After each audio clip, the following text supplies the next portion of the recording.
Good evening, everyone. Thursday. Yeah, it's not Thursday yet. It's Tuesday. Nope. You're anxious to get going this week, aren't you, Ron? Yeah, I'm anxious, buddy. Tuesday night, 7 p.m. Central. It's Outlawed live. I'm Ron Stone. This is my co-host, Mike Idle from the big town of Bevier, Missouri. How's it going, Mike? Going really well, Ron. Are you rested up from our marathon last week? I think I'm feeling pretty good. Good deal. Yep, just in time. I'm good to go. I mean, get going again on Thursday. Like you said, you're trying to make it Thursday already. We're excited to go pulling yet again. I got Thursday on my mind. We're going up to Bloomfield, Iowa, fair there. Yep. 3 classes, mod tractors, limited pro stocks, and pro stock 4x4s. And from there, I'll be going down to Montgomery City, Missouri, Montgomery County Fair in Missouri. And then Saturday night down to Warrensburg, Missouri, Johnson County, Missouri, Johnson County Fairgrounds at the Show Me Shootout. Mike, Friday, you're going to Leigh, Nebraska. Actually just found out I'm going to be going to Bloomfield. We weren't going to live stream Bloomfield, but we have decided that that's a big thumbs up. So I'm going to go up to Bloomfield and operate starting line camera. And then we're going to go west on I-80 out to Leigh, Nebraska Friday night, and then on over to Pawnee City, Nebraska Saturday night. So we've got 5 shows in 3 days. That's the outlaw way here lately. Buddy, what's the distance between Bloomfield, Iowa, and the Colfax County Fairgrounds in Leigh, Nebraska? 5 hours. I can't tell you the mileage, but I know that it's 5 hours. Interestingly enough, I will be half an hour closer than I would if I left from Bevier. It's 5.5 hours from Bevier. It's 5 hours from Bloomfield. So Bloomfield is actually, of all the outlaw pulls on our schedule this season, Ron, Bloomfield is the closest to my hometown. Bloomfield is an hour and a half just straight north. So that's an easy one. And then we'll buzz up to I-80 and straight west. Well, if your Google map says it's 5 hours, and it's 5 hours, it'll be 6.5. So yeah, exactly. Those figure in construction slowdowns and traffic and getting fuel and our motorhomes are designed to withstand high winds, evidently, and not built for speed. Oh, geez. Are you referring to Sunday morning in Rock Valley? Rock Valley must be a very special place when it comes to weather activity. But yeah, were you awoken at about 5:30 or 5:20 to be exact? 5:20. Yeah. Things were getting sideways there. We were treated to some aggressive straight winds in Rock Valley. Yeah. The winds all weekend up there were coming out of the south, which explains the heat and humidity. Yep. But Saturday morning at 5:20. It literally felt like somebody was loading something heavy in my trailer. My RV was rocking around. That's exactly. That dang Kurt, what's he loading in my trailer? And then I heard the wind, and it literally felt like King Kong had a hold of my trailer hitch and was just yanking up and down on it. Well, and you were parked, into the wind. I was parked sideways. Right. So I was sitting there, rocking back and forth. And I was like, I'm at a tractor pull. Like, I'm going back to bed. It was a little speed. I went and looked outside. Yep. And my door was facing the Viscocial's door. When I threw my door open, all that dust in the parking lot just immediately was sucked into my eyeballs. And I'm standing there in my boxers, and out comes Brian in his boxers saying, "What the hell is going on out here?" Stuff was blowing everywhere.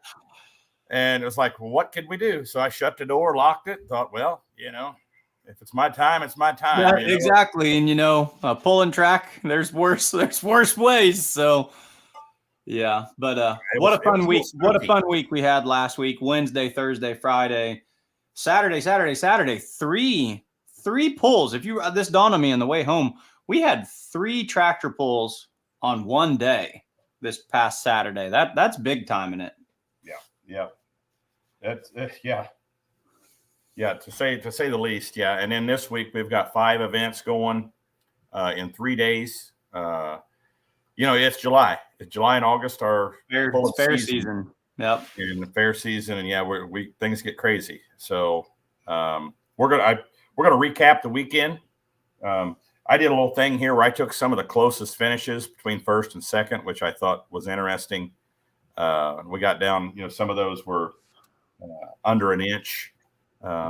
Two of the close calls, two of the close finishes at Rock Valley were both in a modified tractor class on Friday and Saturday. The Rock, even the Rock Award came down to like a foot or a little over a foot. We had to shift from overall finishes to distance, and then their overall distances, 2 nights worth of pulling. We're talking distances in the 640s, 650s, and it comes down to like 9 inches or something, you know? Yeah, the way that works for the Rock, it's the best overall average finish. And then if one tractor, let's say 2 tractors tied, and one tractor had a first and a fourth for a total of 5, average would be 2.5. And let's say another tractor got a second and third, which would be the same number and the same average, right? Yep. It'd equal 5, 2.5's the average. The first place finish trumps the one that had a second and a third. So that if you get a win, so your better finish, right, you almost have to have the same finishes inverse each night, you know, to go to those distances. But if that isn't the case, then you go to total footage, and we did have one go down to like a foot, just a little over a foot total footage between both nights. Yeah. So I don't remember which class that was, to be honest with you, but I was thinking it was the modifieds. I was thinking it was between, off the top of my head, I wanted to say that was between Wayne Longnecker and Vern Huser, which was a fun story because a class where you always hear the names, you know, Donald Nelson and Ty Omer and Cameron Neves, you know, those other guys are just as capable. So it was fun to see those 2 pullers from Iowa have their days in the sun this week as well. I just want to kind of highlight this because I love it that, you know, this sport comes down to inches. It's a true testament to our measurement system, our GPS, which some may not believe it, but it's actually more accurate than the laser. Especially when it comes down to inches, where the laser is measuring off of one panel. If the sled is turned sideways a little bit, it depends on where the laser hits. If it hits on the left side of the panel or the right side of the panel. Yeah, that makes sense because this is going to be farther away and it's going to play to the puller's advantage. So, you know, with the GPS, the distance is centered off of that GPS receiver. So let's look at, and we do have some guests scheduled to come on tonight, Mike. I've got Tony Wortman from Montgomery City. Perfect. We've got Russ from Pawnee City. Excellent. And we've got Steve Shackelford from Warrensburg. Yep. Kind of thought we might see him. So let's look at image 1 here. Take a look at that difference there. That's Saturday night modified tractors. This was the closest one, I think, of the weekend. And this was misannounced by somebody because someone doesn't do very well in math. I told the audience, Ron, that this was 95 hundredths of a foot, but that's incorrect. This is 5 hundredths of a foot. 5 100ths of a foot. What is that? What does that come down to? 1930 seconds of an inch. Of an inch. 1930 seconds. They went 337 feet. One went, and this was Sweet Pain, went 337.10. And who got second? It was Donald Nelson. Twisted Whip. Yep, the Twisted Whip. 337.05. So in all that distance, they both ended up within 1930 seconds of an inch. 1630 seconds of an inch is a half an inch. So it's 330 seconds bigger than a half an inch. So literally that much, you know. That's crazy. That's crazy. Same class on Friday night in Rock Valley. Longnecker. Let's see what image we got here. Longnecker and the River Rat beats Cameron Neves. Look at the difference. 323.77 to 323.38. That's 39 hundredths of a foot. That's 4 5/8 inches. 4 5/8 inches. That's I like that. Yep. Still crazy. In the pulling world, that's microscopic on both of those. And that GPS, the system that they're using, and you know, just the level these guys are doing things, that's awesome. If that doesn't get you excited as a fan, I don't know what to tell you. Let's go to image 3 here. Friday night, 3,200 RPM class. The super fields. Bigger there. 79 hundredths of an inch. And that equivalates to 8 1/4 inches. 79 hundredths of a foot. Sorry. 79 hundredths of a foot. 79 hundredths of a foot. Yet again, I teach English, not math. So. Naturally aspirated 2-wheel drive Friday night at Rock Valley. 81 hundredths of a foot separating the two. 9 3/4 inches. How many of these, interesting thing I'm catching on here, how many of these came off of that, of all these really close distances, came off of that east track?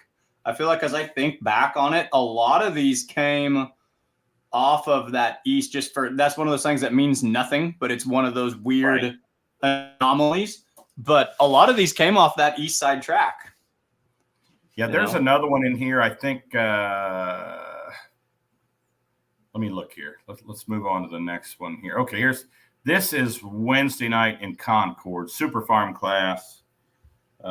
Someday beat out Red Rock by 38 hundredths of a foot. That's 4 1/2 inches.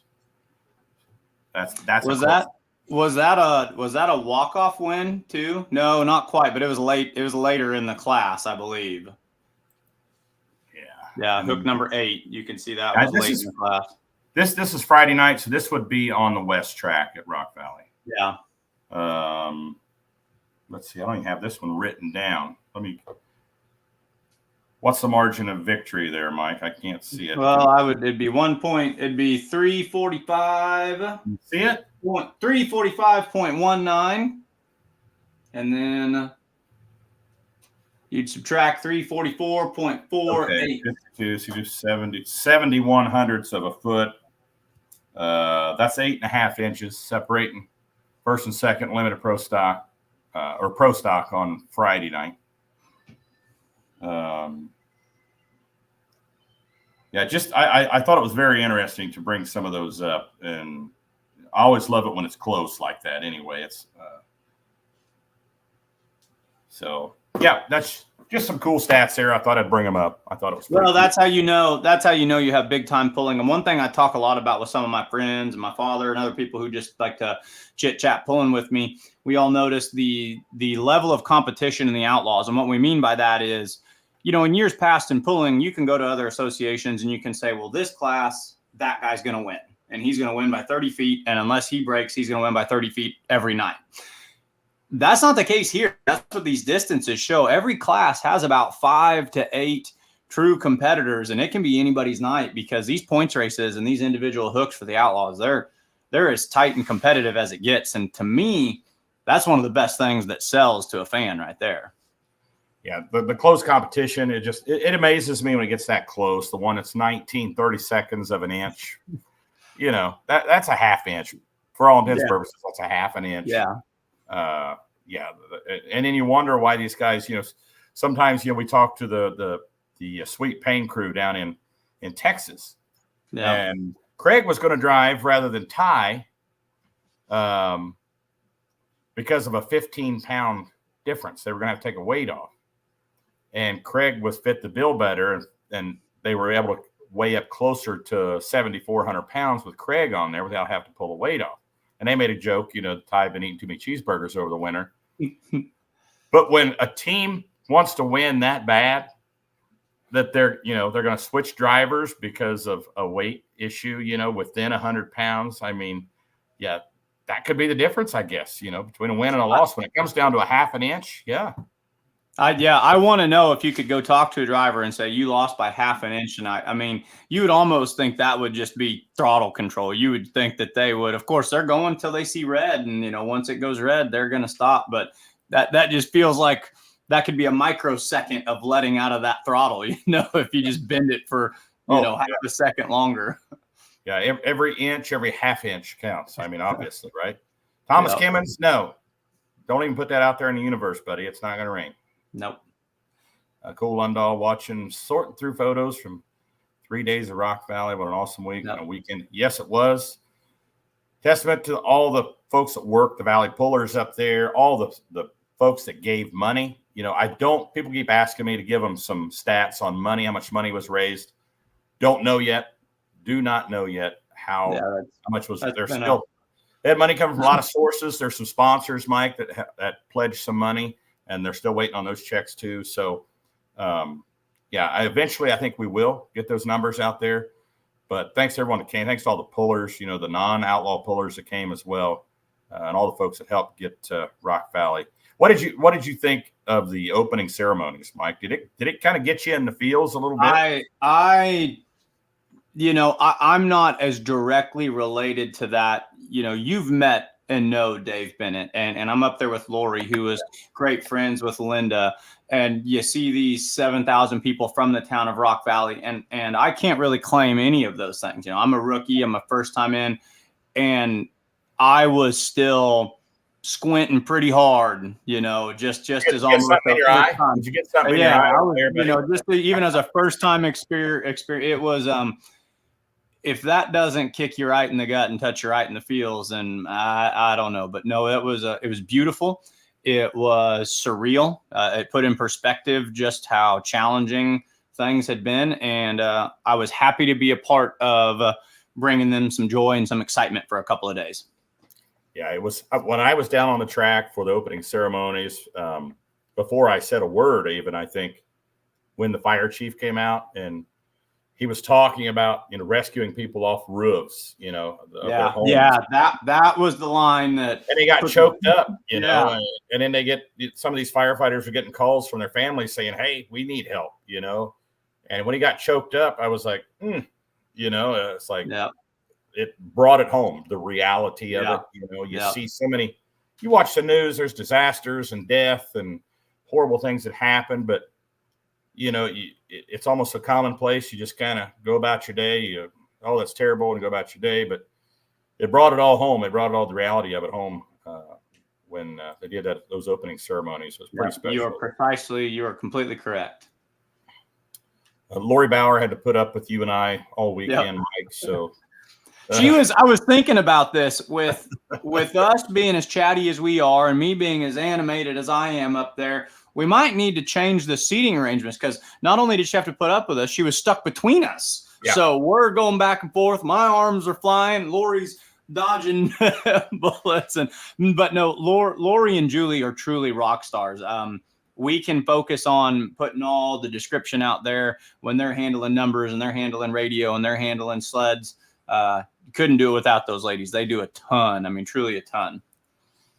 Thomas says, don't worry. The retired crew chiefs are being called in this week to help Donald. That means Thomas is going to be there wrenching, I guess, and working there for Donald. And big weekend for the Mod Tractors. They got 3 hooks this weekend. So Austin, it's fun. They're kicking off in Bloomfield. Bloomfield's a small show, but pound for pound, that's going to be a fun show for the fans. They get to see some big mods up there. That'll be neat. It will be, and as you said earlier, it wasn't on the schedule to be live streamed, but now we are live streaming it. So a cool Thursday night show. You don't have anything going on Thursday night. You can't be in Bloomfield. Live stream on Outlaw Pulling TV. Austin says, just wanted to say Friday night we were in another country, and Saturday afternoon pull we were driving home, and the live streams we watched to catch the pull were truly perfect streams. Good camera work, good production, good audio. Shout out those. Well, thank you, Austin. That's much appreciated, because a lot of times the only feedback you get is, the ugly feedback, because, right. No news is good news. So thank you for taking the time to acknowledge that. The crew puts a lot of work into that, and we like to hear that things go smoothly. Lori commenting on the opening ceremonies. A lot of people were talking about the opening ceremonies. Robert Miner give me goosebumps. It was pretty special for sure. Congratulations to Tyler. And I hope I'm looking at this right, and I hope my app is right. We were just commenting on Saturday afternoon, and it was either Saturday afternoon. No, it was Friday night. We were commenting Friday night. We said, he's close. He is this close. He is going to pick up a win. He is right there. And wouldn't you know it, Ron, he goes over to David City, our third show we had in a single day, and picks up a win. So Tyler, congratulations on your first win of the season. We knew that looking at that run on Friday. And he's doing well in points too. I don't know if you checked the points out on the app. Yeah, he's like second, isn't he? Yeah, he's kicking butt. Second or third. Proud of it. He's second, and light superstock ag points there. So, and he's only 1 point behind Corey Schluter. Talk about a quiet way of doing things, but lots to analyze there. Corey had a huge week right up until he didn't. Things didn't go the way he wanted them to in Rock Valley, and it looked like they had a really heavy wagon out there in David City too. Yeah, and let's talk about another guy that we ever since he started in Arlington or Norfolk and Arlington. Norfolk, I know exactly what you're going. This guy is one to watch this year. That Alice Chalmers endangered species. The endangered species, super farm, and we talked about it just a little bit in the pre-show on Saturday. And lo and behold, he comes out and busts out a win in a super farm class. Not an easy thing to do with the Outlaws. That class is super tight and competitive. That one and the two-wheel drive truck class, it's two of the hardest classes to win coast to coast in pulling. The Outlaw Super Farms, throw a name in a hat. I always say that's the worst one for full pull picks. That's the one you're just going to lose money on, because how do you pick a winner in that one? Because any of the top 11 can win that one. So that was huge, but we kind of saw the writing on the wall. We knew that one was getting close as well. Well, let's look at let's look at the app here real quick. Some of the points races are super close. Yeah, it's early in the season, but we're in mid-July here. And we're going to be hitting crunch time within these next weeks or two. You talk about two-wheel drive. Look at two-wheel drive. Richard Morris, Buffalo's Chips, 1 point ahead of Donald Nelson and Whippet. 2 points ahead of Ray Miller, the defending points champion. Yeah, so 134, 133, 132. Boy, this is a math. We're teaching math tonight, Ron. This is a numbers show. The gap between first and fifth, in points is only 8 points. Only 8 points separating first and fifth. So that's how close two-wheel drive is. Four-wheel drive, it's close as well. Backdraft is 5 points ahead of Ramrod. Tom Byer's doing good here. He's only 7 points back. Another one of those kind of like Spatansky, one of those consistent, quiet, gets it up there just by playing the numbers game correctly. But there's some tough ones waiting in the wings in that class too. We both know this. That Stroker Ace, it's just about one little tune-up or one track read away from putting 20 feet on the field one of these nights. When he finds the right track for that truck, it's gonna be goodbye, see you later by a lot. Cole Hundahl said endangered species earned the label as his dark horse for the season for sure. Russ Dostal talking about the Renner pulling team. Yeah, let's talk about that naturally aspirated two-wheel drive real quick.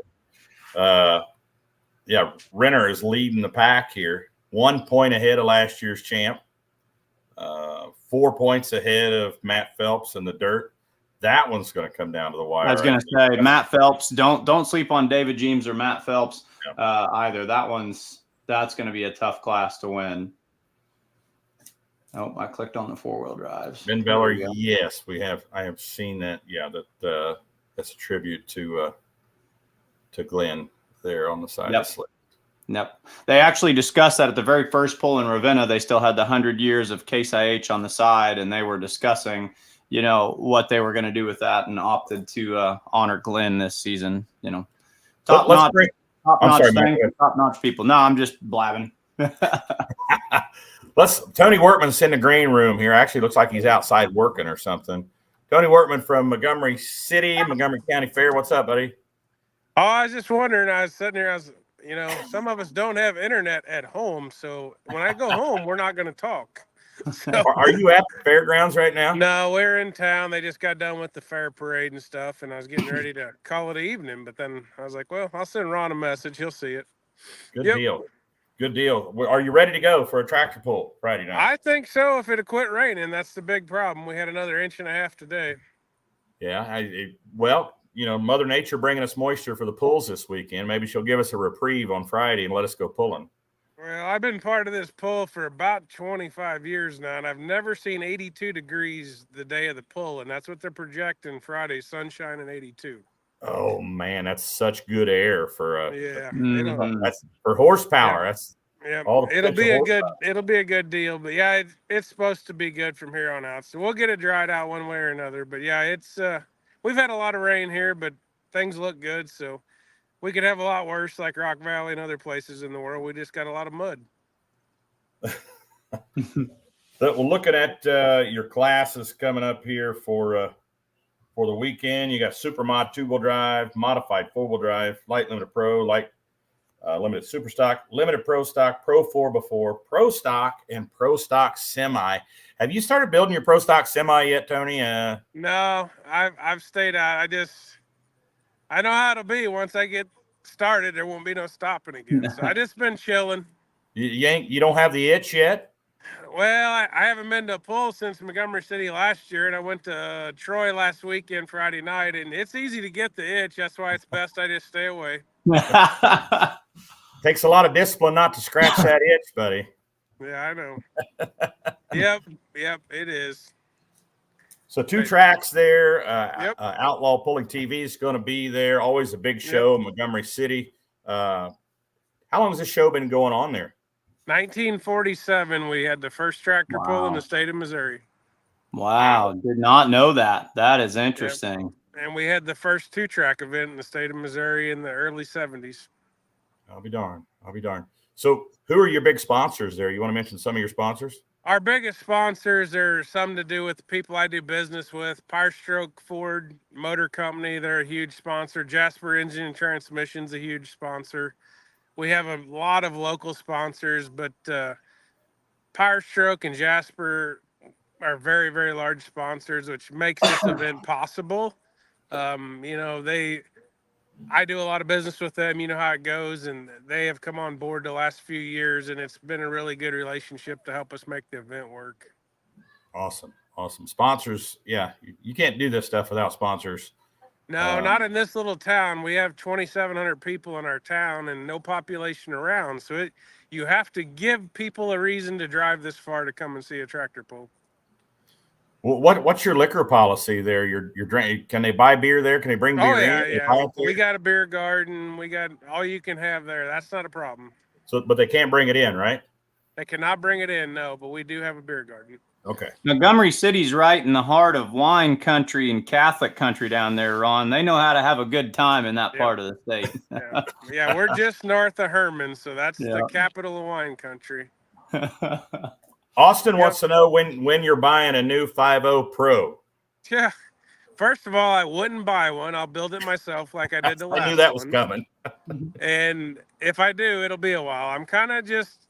The biggest thing I miss is the people. Don't get me wrong, I miss the pulling, but the people's the biggest thing we miss. Yeah, well, that semi class is really kind of affordable to get into. It will be until somebody like me gets into it, and then it won't be affordable. You're going to get in there and ruin it for everybody. That's what you're saying. You know how it is. We all want to win. So what's your most memorable experience at the pull in Montgomery City? People always say it's hard to win around home. For me, it was the opposite. I did better at home than I did in Nebraska and Iowa because we knew the dirt here in the state of Missouri. The last year we had the tractor, I got first at Troy, I got first at Marthasville, and I thought I had first at Montgomery City till the Porters beat me by like a foot. But, I've won Montgomery City probably 5 out of the last 10 times I hooked there. So it's always good to win home. But the track, you've been working on it for 25 years. You know where to drive, not to drive. That's how it goes. Yeah. But no, home was always, for me, was not a big deal. You this Mary Beth Workman? This person? Is she trolling you right now? We all know her, Mrs. PR. She want to make sure everybody knows that a lot of beer gets drank there in Montgomery City too. Mike's talking about wine, but she wants to make sure that beer is the primary drink of choice there. Yep. She's the queen of a good time, if you know what I mean. Everybody's going to have That's fun. what I like to hear. With alcohol and radio, and everybody's going to enjoy themselves. This sounds like one of those pulls where the old guitar might make an appearance in the post show. You might have to might get a little loose after the show is completed. Yeah, it all depends. It all depends, Mike. If we can get done at a certain time and make that drive the next day to Warrensburg. But you guys are pulling there usually the night before too, right?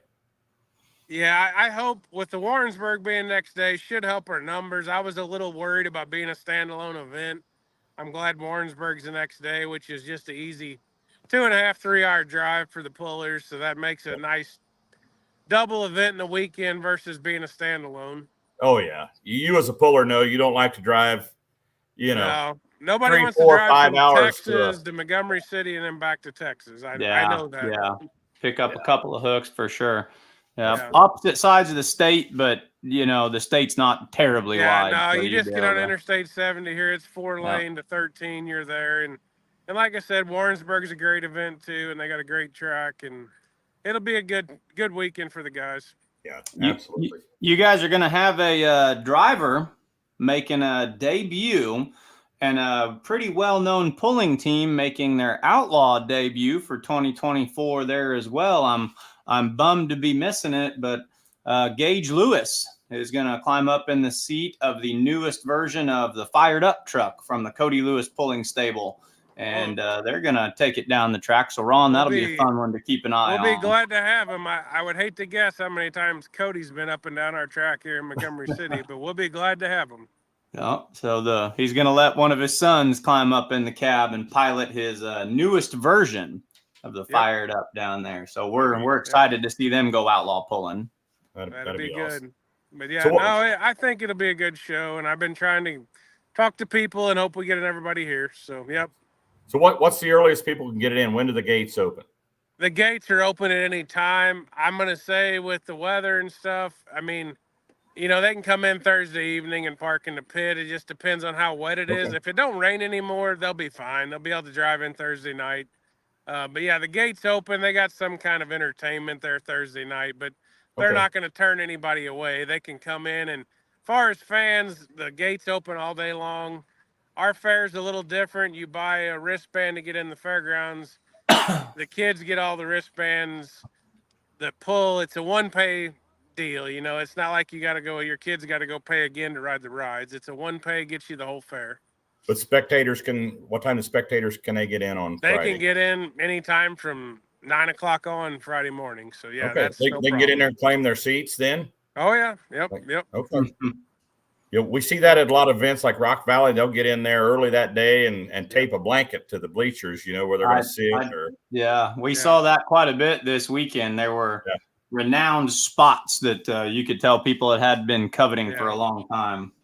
If we run out of seats in Montgomery City, I'll be a very happy guy, but I don't think we'll ever run out of seats. We have a very large grandstands in Montgomery City. Will there be a sign there for the pit gate? Oh, yeah. It'll all be out on the highway, and the pullers will know where to come in. Yep. It'll all be signage for it.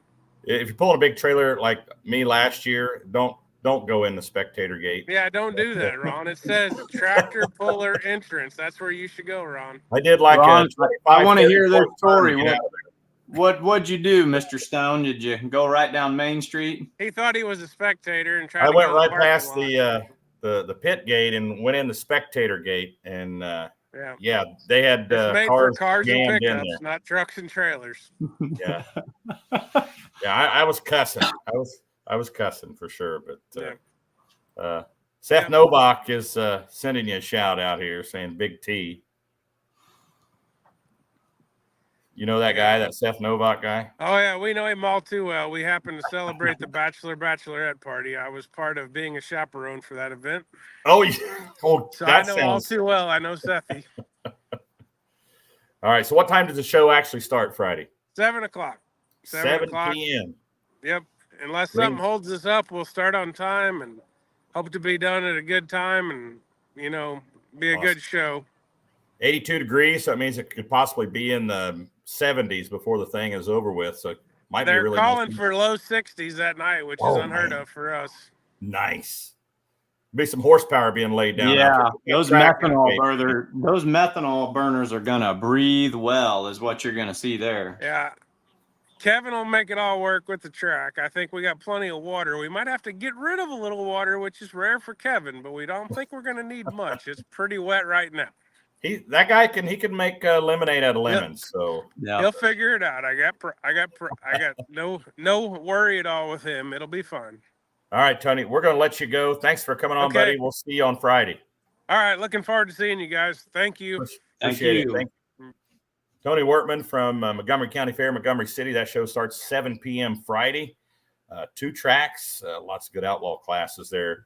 Got to be there. Going to be an awesome weekend. And then the next night, Mike, we're going to the Show Me Shootout in Warrensburg, another 2-track event. We just happen to have this guy with us, Steve Shackelford from Warrensburg. What's up, buddy?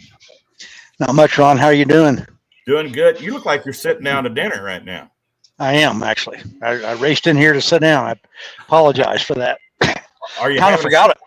Kind of forgot about you. What are you having for supper? Steak? A steak. I'm gonna have a steak. How did I know that? How did I know that? Hey, thanks for having me, guys. I really do appreciate it. Thanks for taking time. I know you're busy down there with everything going on, working and getting the track ready and all that stuff and the grounds. But tell us a little bit about the pool. How long has this pool been going on there at the Show Me Shootout? We've been having some kind of a pool there, Ron, since probably 2010.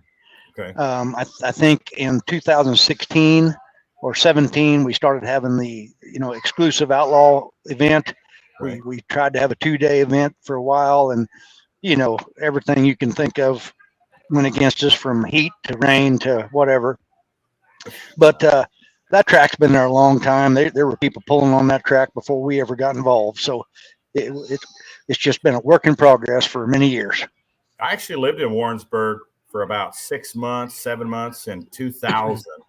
And I remember going to a pool over there. I went to a pool over there, and yeah, it was.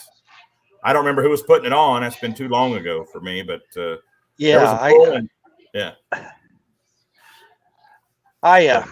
we got a group here. I want to talk about our group a little bit while we're talking. I don't know how much time you got for me, but in 2016, we worked with Doug Roberts. Doug Otrick came down, and Kurt was involved and helped our group talk about how to build a show that, we were hoping to have a show similar to what they have in Rock Valley or Wisner. They wanted to have one down here in the south end of the pulling region, and that's what our goal was. So we took the idea to 5 or 10 friends. Our group is made up of farmers, contractors, insurance agents, bankers, teachers. One guy works at United Rentals, or manager at United Rentals, and that's what our group is made up of. And that's how this thing got started, and we still have that same group put together today, just on a little smaller budget. You guys have had some bad luck, like you said, over the years, with crazy things happening with heat and rain and other events going on, and COVID, and you name it. And then what was it, a couple of years ago, we were in there, and it was the biggest crowd I'd ever seen there. People were still coming in the gate. Oh, and yeah. That rain out of nowhere and rained on our parade. And I felt horrible for you guys, because I was so excited. There were so many people there already. Oh, yeah. It was good. The line out the gate was still went way out there. And it's like, oh, this is awesome. And then it started raining. It's like, what's going on? Is this thing cursed? What is happening here? And you remember, you and I were up on the announcer stand looking at our phones, and there was just this little blip, just this little tiny spot of rain, and it was right on top of us. When Steve Bailey left that night, he got 3 miles west of Warrensburg and said, "Shaq, the road's dry." One of our members, James Bell, he lived north of Warrensburg. He calls me, says, "I'm on 13 highway. I'm 4 miles north of town. The road is dry." And, it was dry at our house, which is south. So it just really kind of rained, like you said, rained on our parade.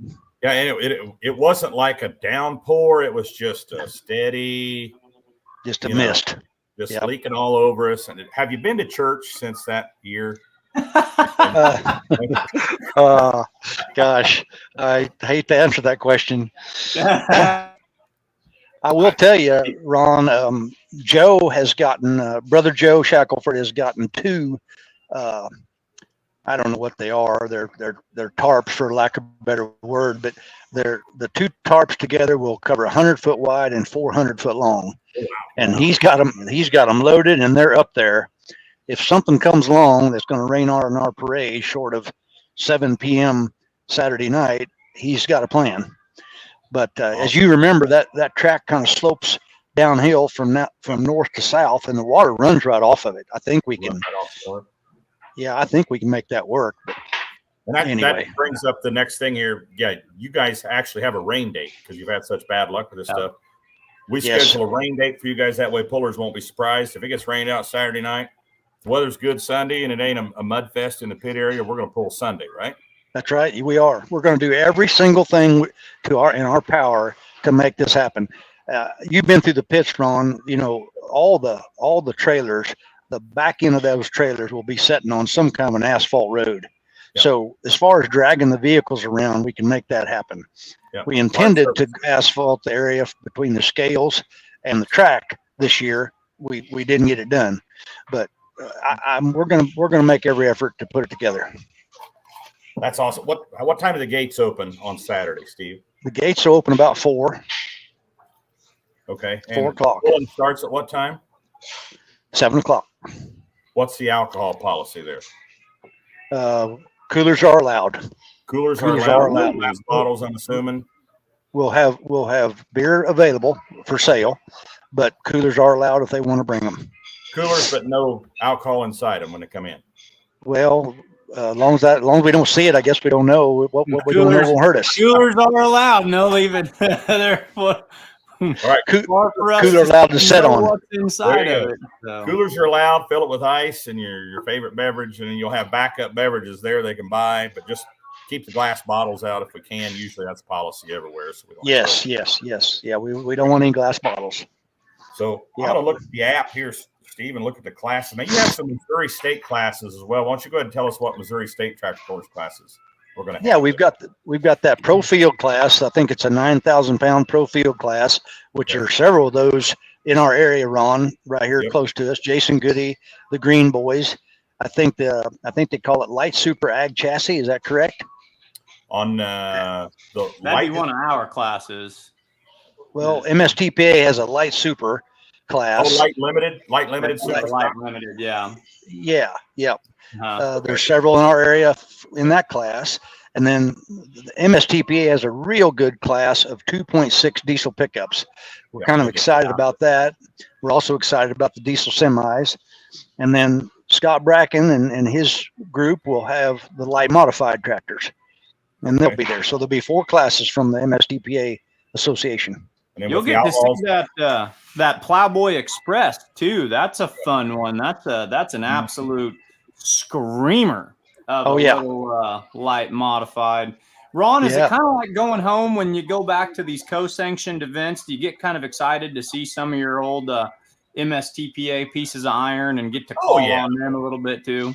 Yeah, it's nice to reminisce with those guys. You know, I worked with them for several years now, so I know the majority of them. There's a few new ones, but I knew those guys really well. You know, you get to announce them with a group especially a small group for a long period of time. You get to know them pretty well, And I'll be reminiscing. Maybe this will be the bust out the guitar pull then. So, well, it's Saturday night, and I'm not that far from home, Mike. So so this is I was saying about that. This is your Bloomfield. This is probably your closest pull to where you're at. How far from Olathe or Overland Park or whatever it is? Less than an hour and a half. Wow, yeah. So stick around, folks. If you know where to listen, you just might hear some Ron Stone and his element at Warrensburg. Picking and grinning. There you go. We get done early enough. I've got my PA with me. I'll just go over there under the pavilion. Yeah. I love that. So Outlawed classes at Warrensburg, Supermod 2-wheel drive, a limited pro diesel pickups. You'll get 2 diesel pickup classes there in Warrensburg. Limited pro stock tractors, light super stock ag, 7,400-pound modified tractors, pro stock 4x4s, 10,000-pound pro stocks, and limited pro stock semis. Don't you know there's going to be about 25 of those pro stock 4x4s there? I bet that class is huge. That is the heart of their territory right down in there. Yeah. You're going to get some of those Missouri State 2-wheel drives and mid-mo 4-wheel drives and such. So it's going to be a big pro stock 4-wheel drive class, I'm sure. Yeah, I think it will. I really do. You know, there's 5 or 6 or 7 of those within 20 miles of our track here. So they're prevalent. What happened to Jason? You talked about Jason Goody driving a light limited pro. What happened to his diesel pickups? He still have it? His 3.0? Yeah, he does. He's got it. He's got actually got a new chassis, and I think it's a work in progress. I think he's still planning on bringing it out. Okay, that was always a good runner. I didn't know if he sold it or what happened, but back when the Fall Guy movie came out a few months ago, I saw he was driving a Fall Guy Chevy pickup. I thought he traded his pulling truck for the Fall Guy pickup. Yeah. No, I think he's still got it, and I think it's still coming out. He's been driving this Pro Field tractor that he bought and getting along really, really well with it. It looks good and runs good, and he's having a good time with that. Good deal. Any big sponsors you want to mention, Steve? I was going to ask if I could talk about my sponsors just a little bit. And they're so important, Ron. I know you know this. These things do not happen without them. And so every time we get a chance to talk about them, I got to do it. Cliff Harris, Ford and Dodge here in Warrensburg, has been involved in some form or fashion in our tractor pull as long as I can remember. State Farm Insurance, Insurance Associates here in Warrensburg have helped us since the very beginning. Hammond's Roofing, they are our VIP sponsor. They love that sponsorship. They will not give it up, which takes me to my next guy, Brian Colson of Colson Construction. And he's got a company called Central Missouri Roll-Off and Roofing. He wanted the VIP area. He wanted that sponsorship. Hammond's wouldn't give it up. So I appreciate both of those guys. Another one that's been with us nonstop. I mean, gosh, when Joe and I were having little bitty pulls 15 years ago, Kingsville Livestock Auction. I mean, they've been a pillar in our program, and we love having them on board and appreciate what they do for us, and they've done it for a long time. Nutrient Ag Solutions, they've been a big help. They've changed their name like 3 different times. They were AGP or something like that, and then they got bought out, and then they got bought out again. And but the same people have been helping us all throughout this whole event. I've got several class sponsors, a little smaller, but I'm going to go through them real quick. Sure. Cook Tractor Company in Clinton, Missouri. Trados, which is a company that helps farmers do risk management on their grain, puts, calls, options, things like that. Vossler Meats, a local company here in town that sells farm-raised meat. Shaw Accounting, he's been on board ever since the beginning. Double C Machine, which is the Schluter family, they've been on board. They like to bring all their friends and family down to the Warrensburg Pull because it's close. So, and I want to mention Brent Roberts. He reached out to us about a week ago and said, I would really like to load up at Montgomery City and bring our truck across I-70 and pull at Warrensburg. And he stepped up, he helped us with it, and he made it happen. And I want to tell him thanks. And we're all excited to see that class pull. I hope we have a good turnout. Let's see. Fans love that semi-class. Yeah. I like it myself. I do so as well. I don't want to take up all your time, but those are the big sponsors that have been with us for quite a while. Crown Power. And again, that used to be Lafayette County Truck and Tractor out of Higginsville. They were a family-owned, one location Case IH dealership. They've recently been purchased by Crown Power, which is a multi-location. Mm-hmm. Same people are there, and they stepped right up and helped us again. And I want to shout out to them and tell them thanks. They not only have sponsorships, they have banners, but then you're going to see a whole slew of tractors there, and they're providing them all. Oh, they're providing the maintenance tractors to. Yes. Awesome. Yep. Crown Power and Ag Power, which is the local John Deere dealer, both have stepped up and helped us a great deal. Now, you guys always seem to give away, let's see, like a rifle or something there, if I remember right. When we started out, Ron, we were the Show Me Shootout, and we were going to give a Golden Boy rifle to everyone, kind of like the Lightning Bolt. Okay. If the 2-night pass, added up to the most points or the most distance or however we did it, we gave away a rifle. But it doesn't really work well if you don't have at least two events to do it with, or two nights to pull against each other. So, but we did do that, and I got to tell you, we got it on our minds to do it again.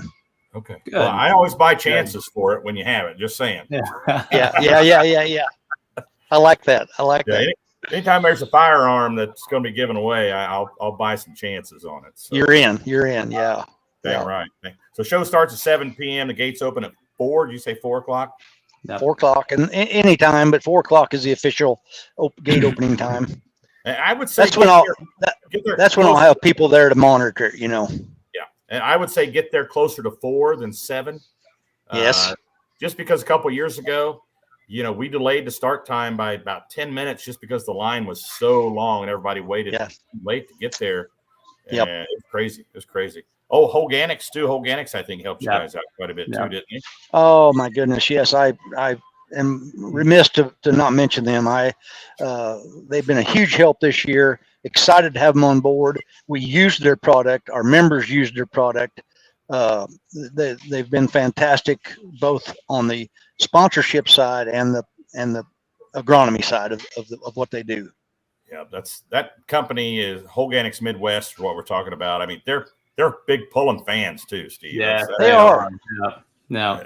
And it's a good product. I mean, we've got guys that, it's hard to sell to farmers. They're skeptical. They've been hornswoggled before, and they hear about a new product, and we'll test it. So give it a shot. And a lot of those guys that tested it last year are going all in this year. And all in. I'll tell you what they do, Ron, that's different than the competitor is that they come to your field with that probe and they can stick it in the ground and within 30 minutes show you results, show you what you're lacking, or come back after you've applied the product and show you what you've gained.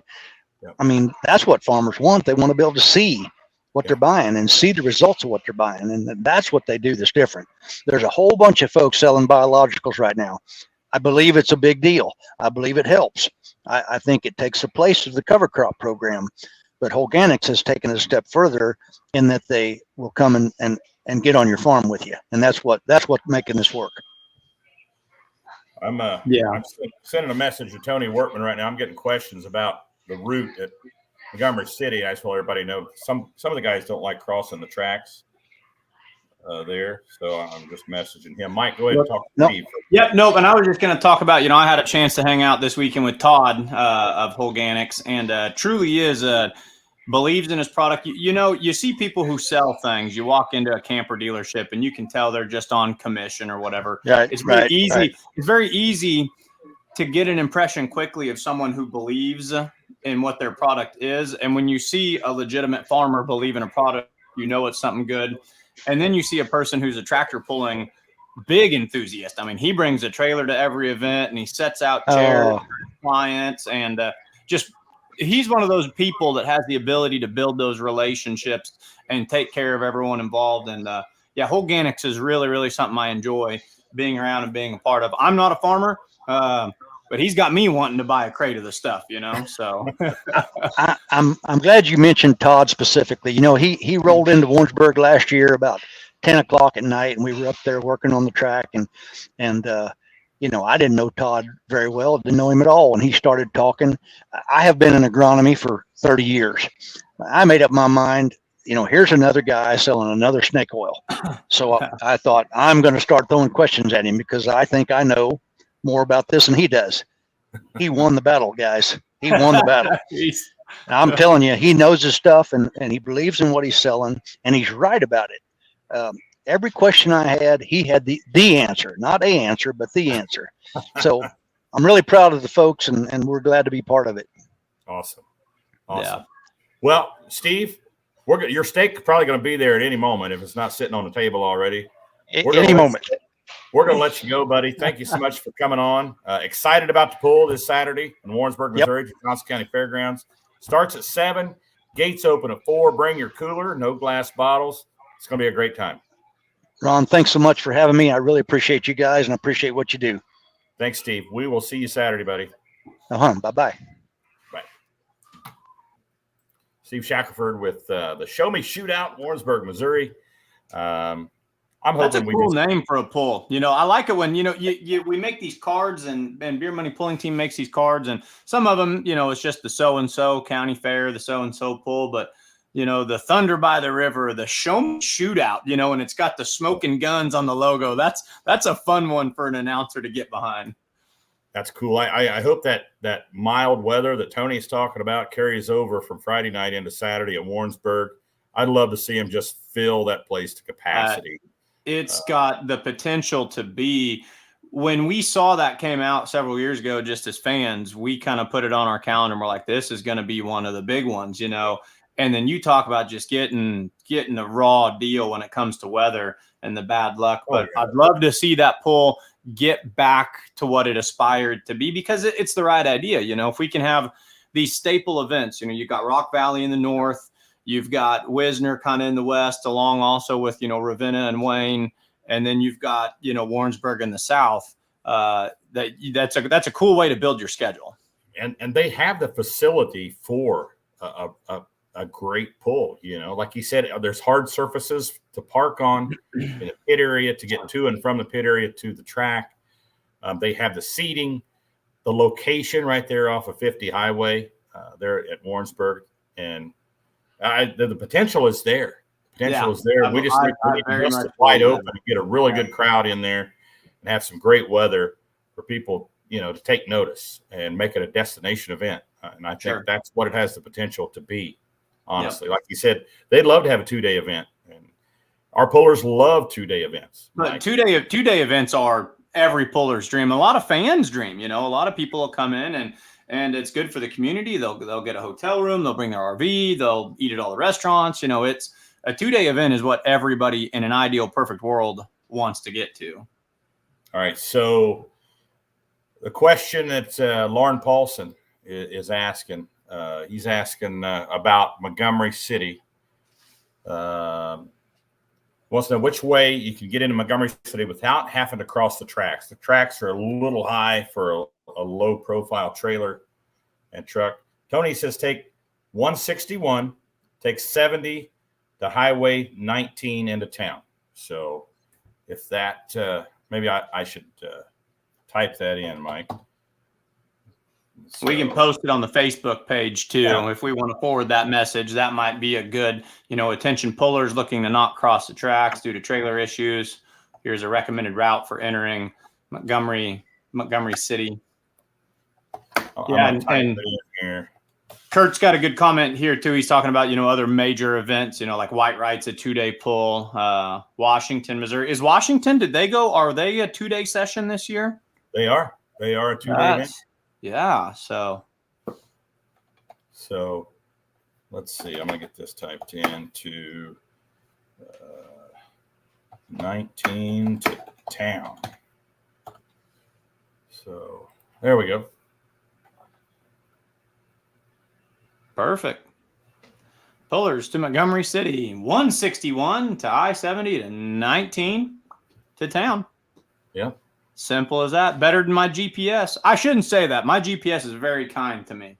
A lot of people complain about that, but my iPhone GPS has yet to fail me, knock on wood. You got to be careful in some places, Mike. GPS a couple years ago when I was in Iowa, I can't remember which pull I was going to, but it'll try to turn you down some dirt roads and some low overpasses. So you got to be careful with watching those GPSs. You got to watch. What is it? You got to watch the bridge report too, or something like that. What was you got within 50 feet of where you needed to be and had to backtrack like 50 miles. I never know. It almost turned me onto a dirt road a couple of years ago, and I could see the low train overpass ahead of me. I was like, there's no way I'm fitting under that thing, nor am I going to go down a dirt road. So you just keep on going down and let it redirect you when you pass those dirt roads. And on top of this, to totally throw you under the bus in front of God and everyone right here, is this the same night where you accidentally drove to the wrong town? No, that is not the same night. It's a doggone wonder that doesn't happen about once or twice a year when you get a schedule like ours. Where did you go and where were you supposed to go? We had that schedule where we did do Britt on Wednesday, Britt, Iowa, Wednesday, Sac City, Friday, then Saturday, where were we that year? I don't remember. Wednesday, Thursday, Friday, Saturday. And Sac City and Britt, instead of going to Britt, I drove part of the way up there, which I like to do sometimes, so I don't have to drive 5-6 hours and jump out and hit for sure running. Yep. And I stayed in Des Moines, got up, wasn't in a huge hurry, was driving on to Sac City on Wednesday. Which is not where you were supposed to go to the other one. So for the fans, this was a kind of like what we're doing this weekend, 2-day show or a 2, session show or whatever, 1 day, 2 places. So you're on your way to Sac and you realize supposed to be. Well, I think I pulled into Sac City and saw the sign. And when it hit me, it's like, why am I going to Sac City? I'm supposed to go to Britt tonight. And oh my God. So yeah, that was no fun. So I took off for Britt. I don't remember how far it was from Sac City to Britt, but then, good old Iowa road construction, they'll take a bridge out and they won't tell you till you get like a mile before the bridge when it says road closed. And had that happen, actually a railroad track crossing was closed about 300 feet, if that, from the road I needed to turn on. So I had to turn back. Yeah, it's Iowa road construction. I have a problem with them. We have problems. Who was standing in the crow's nest holding the microphone? Who was going to open the show if you were 20 minutes late? Oh, geez. I think Kurt was ready one year when I went to Ottawa to get the trailer and didn't have my times worked out. I was still working a full-time job, and I got there, and it's like, you better get your butt over here. And he was nervous getting ready to start the show, and I pulled in just in time. So just grab the mic. You just grab it all in one swoop. And ladies and gentlemen, the voice of the Outlaws. Yeah. It was that one was probably the closest right there. But oh man, we're supposed to have Russ Smith on from. Let me make sure he hasn't jumped on here. And Desiree Paulson says GPS has almost caused us to divorce, so we like to make triple sure where we are going. I'm not getting any messages from Russ. He might have forgot about us. I don't know. But Russ, of course, is with Pawnee City. We talked to the 2 Friday and Saturday night events, which I'm going to this weekend. Mike, of course, we start out in Bloomfield, Iowa, Thursday night, 3 classes, big mods, pro stock 4x4, and limited pro stocks. Cool little county fair there. I enjoy that, going over, getting a corn dog. Davis County. I remember going to Bloomfield, Iowa as a kid. That was one of the local ones. Nice little single track. It used to be on a circle track. Do they still pull on a round track there, kind of like they do at Norfolk? In front of the grandstand. Yep, kind of down on the apron there a little bit. In front of the grandstand. Wow, we get some weird comments here sometimes. Yeah, I see those, and we had an ultimate spammer last night in Let's Grow Pulling, and just saying the dumbest toilet humor that every 12-year-old would find funny. Of course, we didn't put them on the screen, but I have the maturity of about a 12-year-old, so I was trying not to get the laughing fits while reading this knucklehead's nonsense over here. So, yeah, sometimes, guys, your stuff doesn't always make the cut. So let's talk about where you're going. You'll be announcing in Leigh, Nebraska on Friday night. You're going to like Leigh, Nebraska, Mike. I've told you this before. Awesome crowd. They are there for the tractor pull and have a good time. That grandstand will be packed, and they'll be listening to every word you say. And what I lack in experience and mechanical knowledge, I try to make up for in enthusiasm and energy. So if I can have a crowd that's, kind of getting involved with that, I'm looking forward to them. But no, we've got some good classes in Leigh, 3,200 super fields, which is heating up pretty tight in points right now. Been running a hard swing lately. The 540 light pro stock, they were kind of late to the party kicking off their season this year. They just came off their first hook in Rock Valley. What a hook by Mike Eccles on Saturday, right? With the Shag Nasty. Wow. Dude, and arguably the prettiest tractor that you'll find on the internet too, with that Shag Nasty. And we're supposed to be seeing the scuttlebutt we heard in the offseason was that the Mullinixes were going to be joining us in that class. Now, I don't know any updates on that, but time will tell. Wondering about that myself. Yeah, so got that done. But 540s, you'll have the 540s all weekend. but Yep. it'll be at Pawnee City as well. Light limited modifieds, which saw another individual get his first win in David City. Andrew Beckman, I think, picked up his first win there. Really interesting. That's kind of been a 2 to 3 horse race, so it's nice when you can see a curveball thrown in there. The light super stocks and the light super stock ag, and of course we've talked about that light super stock ag, and we talked about this last week about how points races would change from Wednesday to Saturday in the blink of an eye. Wednesday and Thursday, Corey Schluter was on top of the world, unbeatable. And by Saturday afternoon or Saturday night, he's fighting some bugs. So Spatansky's climbed up in that second point spot. So we'll see them try to figure some things out. And then the hardest class to pick in all of pulling, the Super Farms, are going to be there as well. That's a good show. That's a really good show. Super Farm is hard. If you go to full pull live, you're gonna lose money. An outlaw show and they pick Super Farm. That one befuddles me more than any other class. Well, because it's loaded.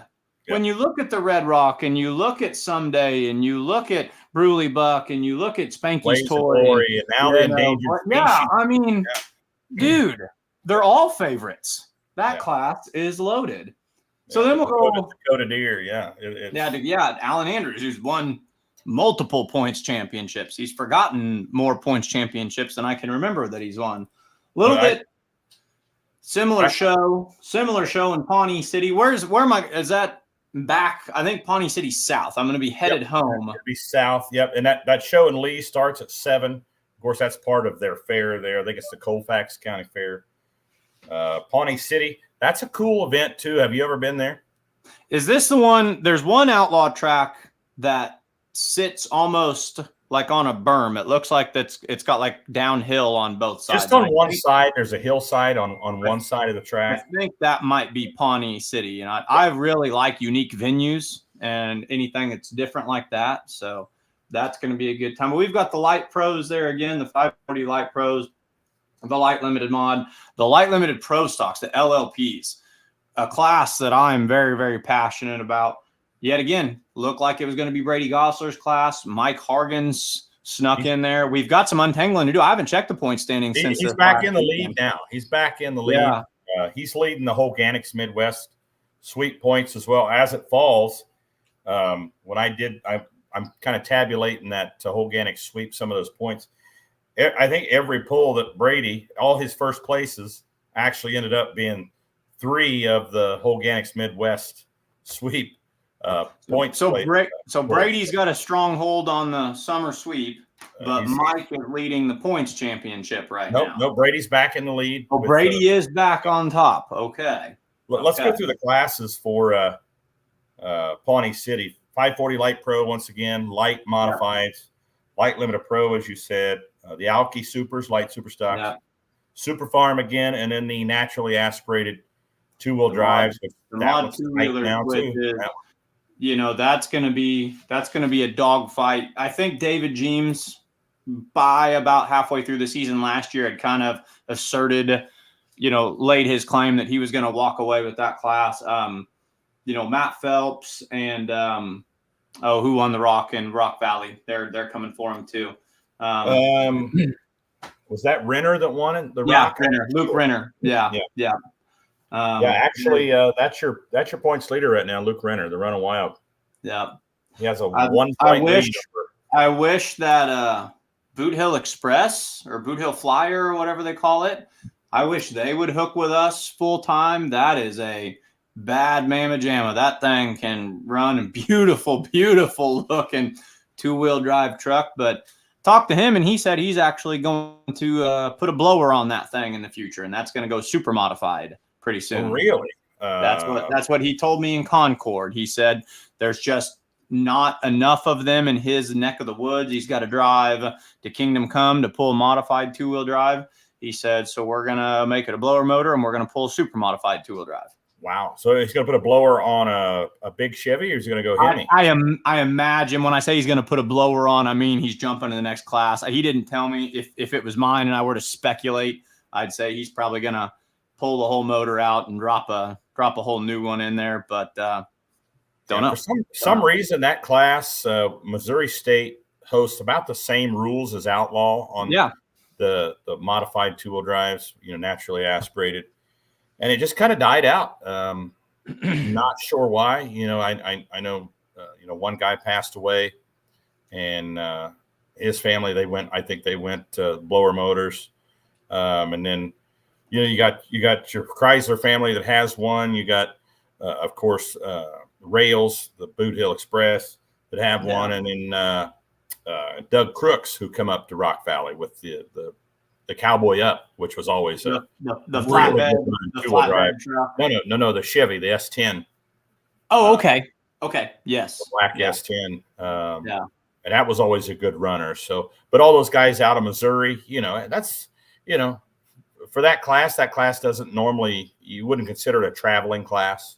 Sure. Right. That's a good way to put it. Class. So, yeah. I mean, we love it when those Missouri guys come up, with the exception of David James and Jerry Chrysler bringing the black sheep up. And I think they're having a ball, honestly. He does. David James, you can tell when you interview him, when you talk to him, he seems like he's someone who's always wanted to do that. And that's a natural fit for him. And he's having a good time with it. Love of life. I think Jerry's having a good time with it as well. So when the smoke clears, Mike, I need to give an update on that. We're going to put a pause. So I'll just walk everyone through what happened. So last week, your featured driver, the week of Rock Valley, from Rock Valley himself, Dustin Van Beek in the Torch and Twisted, was your featured driver. And we ran the video and we showed the hero card and I read you his biography. And I used to, because I can take a 2-minute story and turn it into a 10-minute story. So that's what I'm doing right here. I used to post up his hero card and his video and his biography on Facebook immediately when we got off the show. Just bam, bam, bam.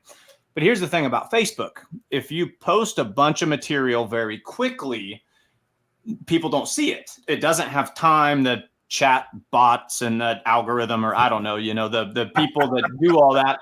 It doesn't disseminate our material. So my leadership team, they told me, they said, slow down, spread that stuff out. Yeah. So then I got in a really good habit of, okay, Wednesday during the day, I post the hero card and the biography. And then Thursday during the day, I post the video. Well, we had our show on Tuesday and I woke up at 5 a.m., just wired and fired, made Coltrane coffee and went off to Concord. And then we went off to Ottawa and went to Rock Valley. Didn't think anything of it. And it dawned on me as soon as I got home, I never posted Dustin's social media material. So I was left with two options. I could post it on Monday and he would get 1 day of sunshine and then we'd move to the next one. And I just didn't feel that was fair. So I want to make sure that Dustin gets his week in the sun. So this week on social media, you'll see Dustin's hero card. You'll see his biography. You'll see his video. And we'll just put a pause on when the smoke clears for right now. And then we'll come back next week. And next week's, you folks are going to like. It's a gentleman. Well, it's a gentleman and a lady. That'll be your hint.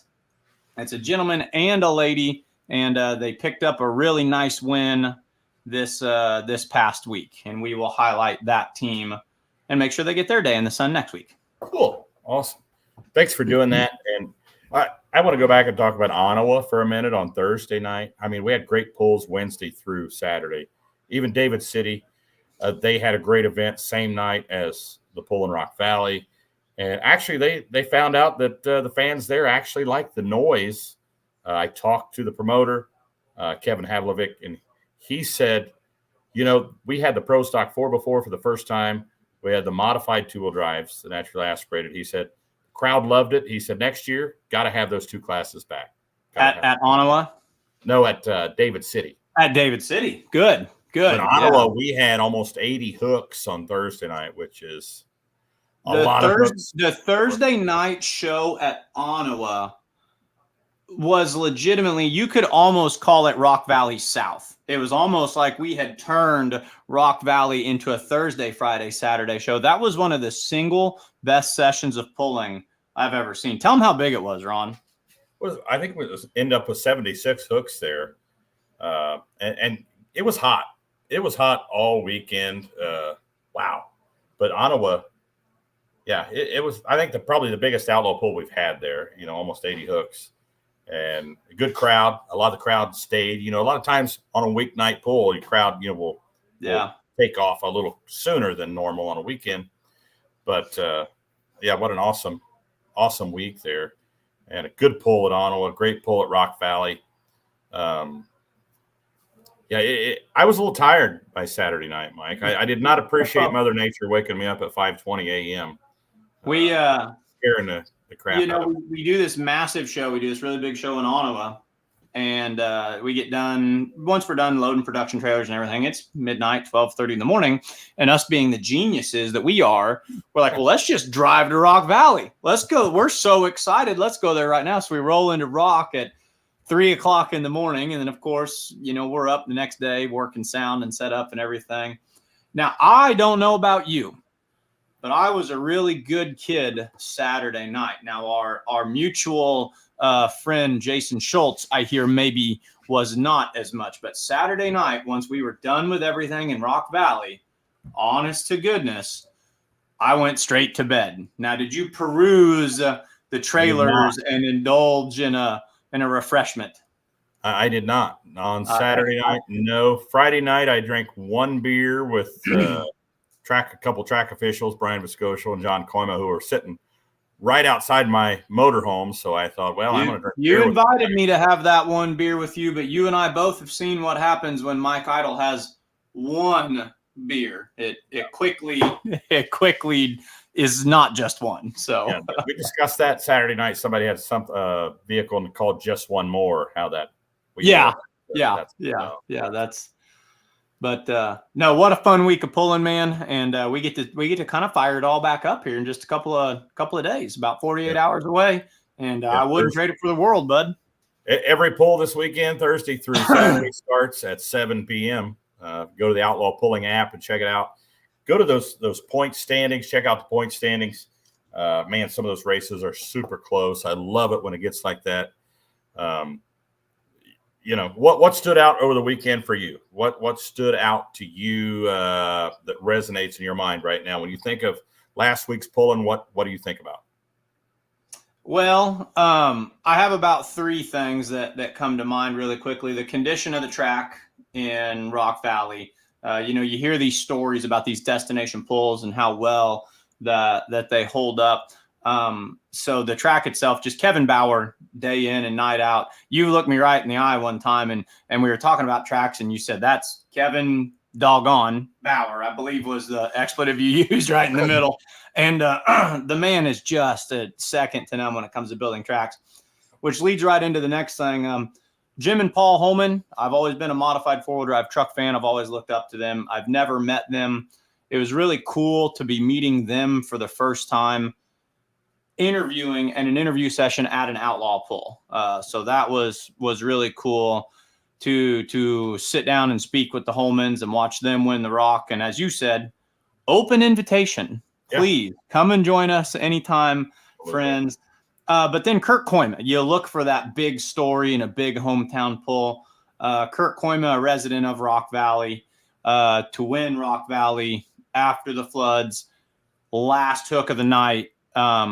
That's what you want to see. That's a home run story right there. So those were the things that just latch onto my mind. And that's not to take anything away from Concord or Ottawa, but given the adversity Rock Valley had to go through, you kind of have to give them their spotlight as far as I'm concerned. And we had great tracks Wednesday through Saturday. I heard David City, they were snuffing the light limited pros, snuffing them. Nobody was spinning out. The track was so good. We heard from two pullers that had never. No, I take that back. The Holmans had been to Rock Valley one time. Ashelman with Digging for a Living Limited Pro. Yeah, both of those teams said was the best day track they'd ever pulled on in their career. Yeah, that's saying a lot. The Holmans have been pulling since the 70s. Yeah, they've been on a lot of really big tracks, and for them to say that means a lot. And the track.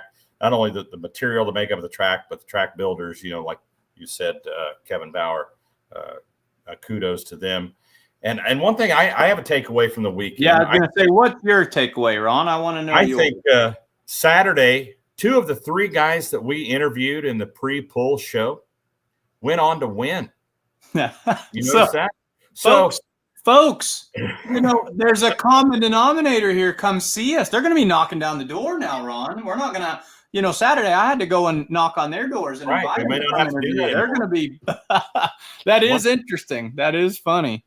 Once they realized that, Holman's went out there after we interviewed him, went out and won Friday night. Skyler Leaper, the diesel pickup class, we interviewed him. He was two of the three that we'd interviewed. He went out and won that night. So just saying. I threw Dustin's comment up here on the board because he talked about this. Dustin, what pizza ranch are you talking about, buddy? I've been to a pizza ranch, but is there one in Rock Valley? He said his favorite part of the Rock Valley pull is going to pizza ranch. Dustin, and I mean this with all of the respect in the world, but you do look like a man who enjoys a good slice of pizza. So I'm going to take your word. I need to go get some pizza with you, buddy. But Pizza Ranch. I bet he spent more time at Coldie's there, the local bar, than he did at Pizza Ranch. And if you want a good steak, Mike, you remember when we were up there in April? Coldie's. Oh man, go back anytime. Alan Ulmer, last week's pool, just the effort put in by everyone from the Thunder and the Valley Tractor Pull involved in any way were amazing. Driving through town, see the devastation, and to see the show. People, just a great weekend. I agree. Thanks to everyone involved there at Rockville. I'm so glad they had it. The people that came were, they were there to support the town, and all the pullers and families come out on the track Saturday night. That was awesome too. There's 100. There's 100 more. We could stay up till midnight talking the stories. I did get a chance to talk to the Texas Bullwhip Motorsports team, and Dustin was on here commenting. They went 1, 2, and 3 with their 2-wheelers on Friday night. Speaking with them, they're just wonderful people. Talk to the Neves team next to them. You always got to tip your cap to the Texas folks for traveling. All the people out there. Kurt Paulson has really got a good attitude, and he is determined to get that thing figured out, and it's going to be running hard soon. So there's droves. Come see us at a pull sometime. We're busy, but Ron and I usually have a little bit of time. Talk to fans. We'll tell us all your favorite stories anytime because there's thousands of them. Austin needs to be careful what he's promising, people out there. They'll get you in trouble. And that Bullwhip Motorsports team, I keep hitting Donald up. What'd you change in your engine program? Those motors sound like they got a little more thump to them this year than they did in the past. They're on a mission. I asked him that question, and you could see it because we had a tacky track and a heavy wagon that night when the 2-wheelers were all finishing in the 280s. And the common denominator was they all came out of the same stable. The only ones to even pull over 300 feet were the 3 Bullwhip teams. And I said, is that motor? You guys have got to be doing something different, tuning motor. And he says, he's very humble. He's very kind. He says, it's mostly luck. Some of it's driving skill. Some of it's picking a spot on the track. And I'm just sitting there thinking but those things are singing a tune that sounds different right now. Running good.